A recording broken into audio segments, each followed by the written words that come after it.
মুসলমান হিসেবে আমাদের প্রত্যেকের চাওয়া একটাই, পরকালে যেন আমরা জান্নাতে যেতে পারি। কিন্তু আপনি কি জানেন একজন জান্নাতি ব্যক্তির কি কি বৈশিষ্ট্য রয়েছে? কোন কোন কাজগুলো একজন মানুষকে জান্নাতে প্রবেশ করাতে পারে? আজকের ভিডিওতে আমি জান্নাতি ব্যক্তিদের খুব সহজ কিছু বৈশিষ্ট্য আপনাদের সামনে তুলে ধরব। আপনি মিলিয়ে দেখুন তো এই বৈশিষ্ট্যগুলো আপনার মাঝে আছে কিনা। আর যদি নাও থাকে, আজই চেষ্টা করুন সেই বৈশিষ্ট্যগুলো নিজের মাঝে ধারণ করে নিতে। তাহলে খুব সহজেই আপনি জান্নাতে যেতে পারবেন। প্রিয় শ্রোতা, জান্নাতি মানুষদের মধ্যে যে বৈশিষ্ট্য বা গুণগুলো থাকবে সেগুলোই এখন তুলে ধরছি। প্রথম গুণ, তারা মুত্তাকি হবে। মুত্তাকি হচ্ছে ওইসব ব্যক্তিবর্গ যারা তাদের রবের শাস্তি থেকে পরিত্রাণ পাওয়ার জন্য প্রতিরোধ ব্যবস্থা হিসেবে তার আনুগত্য ও সওয়াবের আশায় যাবতীয় নির্দেশের বাস্তবায়ন করেছে এবং তার আনুগত্য ও শাস্তির ভয়ে যাবতীয় নিষিদ্ধ বস্তু পরিত্যাগ করেছে। জান্নাতীদের দ্বিতীয় গুণ বা বৈশিষ্ট্য হল তারা সচ্ছলতা ও অভাবের সময় ব্যয় করে। তারা আল্লাহর আদিষ্ট স্থানে ব্যয় করে, যেমন জাকাত, সাদকা, প্রত্যেক পুণ্যের স্থান ও আল্লাহর পথে তথা জিহাদ ও অন্যান্য ভালো কাজে প্রকাশে ও গোপনে ব্যয় করে। সচ্ছলতার কারণে অর্থের প্রতি তাদের মহব্বত বৃদ্ধি পায় না, আর অর্থের লোভে কৃপণতা তাদেরকে স্পর্শ করে না। জান্নাতি ব্যক্তিদের তৃতীয় বৈশিষ্ট্য হল তারা রাগ সংবরণ বা সংযত করে। তারা যখন ক্রোধান্বিত হয় তখন নিজেদের ক্রোধ হজম করে, ফলে তারা সীমা লঙ্ঘন করে না এবং এর কারণে অন্যের ওপর তারা হিংসা বিদ্বেষে জড়িত হয়ে পড়ে না। জান্নাতি ব্যক্তিদের চতুর্থ বৈশিষ্ট্য হল তারা মানুষের প্রতি ক্ষমা প্রদর্শন করে, অর্থাৎ যারা তাদের উপর জুলুম করে ও সীমা লঙ্ঘন করে তাদের উপর প্রতিশোধ নেওয়ার ক্ষমতা থাকা সত্ত্বেও নিজেদের জন্য প্রতিশোধ নেয় না। তাদের পঞ্চম গুণটি হল তাদের দ্বারা কোনো অশ্লীল কাজ হয়ে গেলে কিংবা তারা নিজেদের উপর জুলুম করলে নিজেদের অপরাধের জন্য তারা আল্লাহর কাছে ক্ষমা প্রার্থনা করে। ষষ্ঠ গুণটি হল তারা জ্ঞান থাকা অবস্থায় একই পাপ কাজ বারবার করে না, অর্থাৎ তারা যে কাজটি করেছে সেটাকে পাপ জেনে যার অবাধ্য হয়েছে সে বিরাট সত্তার কথা জেনে তার ক্ষমার বিষয়টি নিকটে মনে করে বারবার সে পাপটি করে না, বরং তারা সে পাপ দ্রুত বর্জন করে ও তাওবা করে। কারণ জেনে বুঝে ছোট গুনাহ বারবার করার ফলে তা কবিরা গুনাহে রূপান্তরিত হয়ে যায়, আর তা ধীরে ধীরে গুনাহগারকে কঠিন পরিণতির দিকে ধাবিত করবে। জান্নাতীদের সপ্তম বৈশিষ্ট্য বা গুণ হল যারা বিনয়ের সাথে সালাত আদায় করে। অষ্টম গুণটি হল তারা অনর্থক কথা ও কাজ থেকে বিরত থাকে। নবম গুণটি হল তারা তাদের জাকাতকে সঠিকভাবে পালন করে থাকে। এখানে জাকাত শব্দ দ্বারা সে সম্পদ উদ্দেশ্য হতে পারে যা ফরজ হিসাবে প্রদান করতে হয়, আবার হতে পারে তা দ্বারা উদ্দেশ্য হচ্ছে এমন সকল কথা ও কাজ যা দ্বারা অন্তর পবিত্র ও স্বচ্ছ হয়। 10 গুণটি হল তারা তাদের লজ্জাস্থানের হেফাজত করে। তারা নিজেদের লজ্জাস্থান জিনা, ব্যভিচার ও সমকামিতা তথা যৌনাঙ্গ দ্বারা যত প্রকার চারিত্রিক অঘটন হওয়ার সম্ভব আছে তা থেকে নিজেদের মুক্ত রাখে, কারণ এতে রয়েছে আল্লাহর অবাধ্যতা, সামাজিক ও চারিত্রিক অধঃপতন। এখানে লজ্জাস্থানের হেফাজত দ্বারা ব্যাপকভাবে এসব ছাড়াও অন্যান্য কিছু অন্তর্ভুক্ত হবে, যেমন পরনারীর প্রতি কুদৃষ্টি দেওয়া বা কাউকে অবৈধভাবে স্পর্শ করা। জান্নাতি ব্যক্তিদের 11তম বৈশিষ্ট্য হল তারা তাদের আমানত ও অঙ্গীকার রক্ষা করে। আমানত অর্থ অন্যের কাছে কোনো কথা, কাজ ও সম্পদকে নিঃসংকোচিত্তে গচ্ছিত রাখা।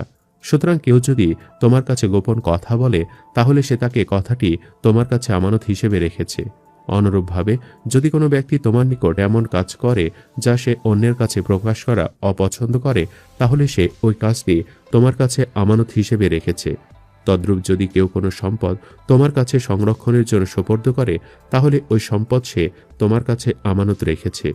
আর অঙ্গীকার হচ্ছে মানুষ নিজের উপর অন্যের জন্য যা বাধ্য করে নেয়, যেমন আল্লাহর জন্য কোনো কিছু মানত করা এবং মানুষের মধ্যে প্রচলিত ওয়াদা, অঙ্গীকার বা চুক্তি। সুতরাং জান্নাতীরা তাদের মধ্যকার আমানত এবং তাদের মধ্যকার পরস্পর কৃত অঙ্গীকার ও আল্লাহর সাথে কৃত অঙ্গীকার পূরণের ওপর সদা প্রতিষ্ঠিত থাকে। তাছাড়া ক্রয় বিক্রয়ের ক্ষেত্রে অথবা কোনো বৈধ শর্ত পূরণের বিষয়টিও এর অন্তর্ভুক্ত হবে। জান্নাতীদের 12তম বৈশিষ্ট্য হল তারা সালাত আদায়ের প্রতি যত্নবান থাকে। তারা সালাতকে নষ্ট করা থেকে হেফাজত করার ব্যাপারে সর্বদা সচেষ্ট থাকে।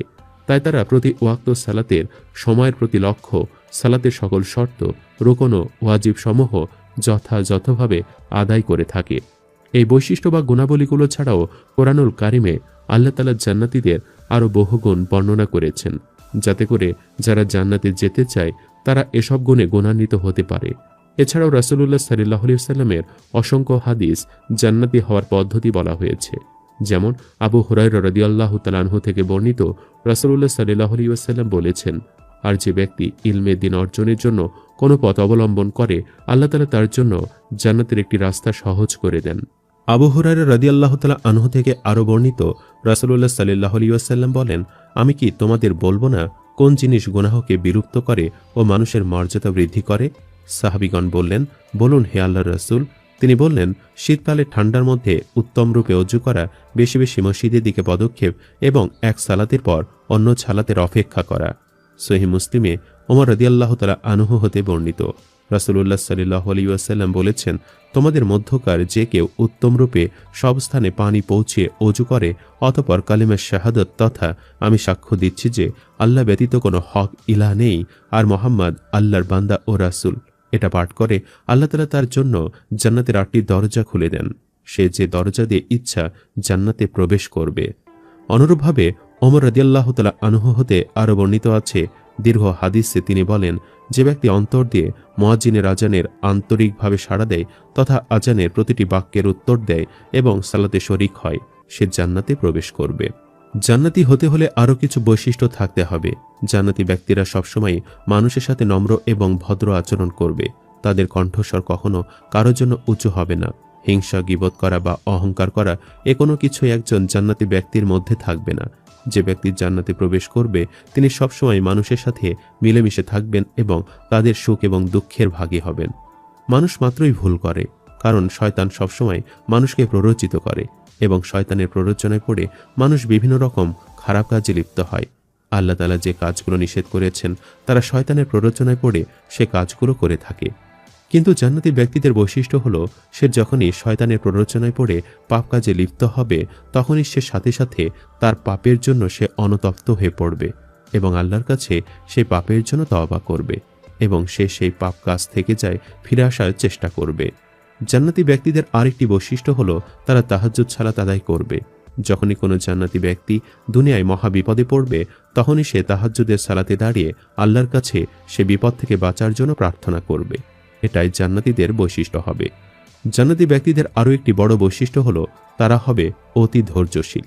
জীবনের কঠিন মুহূর্তগুলোতে তারা ধৈর্য ধারণ করে চলবে এবং আল্লাহর উপর বিশ্বাস রাখবে। তারা কখনোই ধৈর্যহারা হয়ে পড়বে না, বরং ধৈর্যের সাথে তারা সংকট মোকাবেলায় আল্লাহর কাছে প্রার্থনা করতে থাকবে।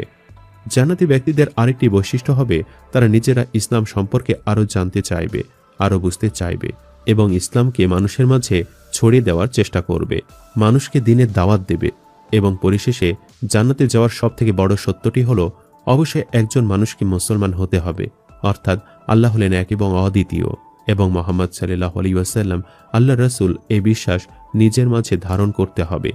কারণ কোনো মুশরিক ব্যক্তি কখনোই জান্নাতে প্রবেশ করবে না। অন্যদিকে একজন মুসলমান ব্যক্তি তার জীবনে যত পাপ করেছে সে পরকালে সে পাপের শাস্তি পাবে, তবে একটা সময় সে শুধুমাত্র তার ভেতরে ঈমান থাকার কারণে জান্নাতে প্রবেশ করবে। তবে এটি হলো জান্নাতে প্রবেশের সর্বশেষ উপায়। মহান রাব্বুল আলামিন একজন জান্নাতি ব্যক্তির জন্য যে বৈশিষ্ট্যগুলো ঠিক করে রেখেছেন, একজন মুসলমান যদি তার ভেতর সে বৈশিষ্ট্যগুলো ধারণ করে তাহলে সে দুনিয়াতেও শান্তিতে থাকবে এবং আখিরাতেও সে সফল কাম হবে। তাই আমরা যদি হতে চাই দুনিয়া এবং আখিরাতের জীবনের সফল কাম হতে, তাহলে আজই আমাদের উচিত হবে নিজেদের পুরনো পাপের জন্য আল্লাহর কাছে তওবা করা এবং আল্লাহর পথে ফিরে আসা। আল্লাহ তাআলা আমাদের সবাইকে জান্নাতীদের মতো হওয়ার তৌফিক দান করুক। আমিন।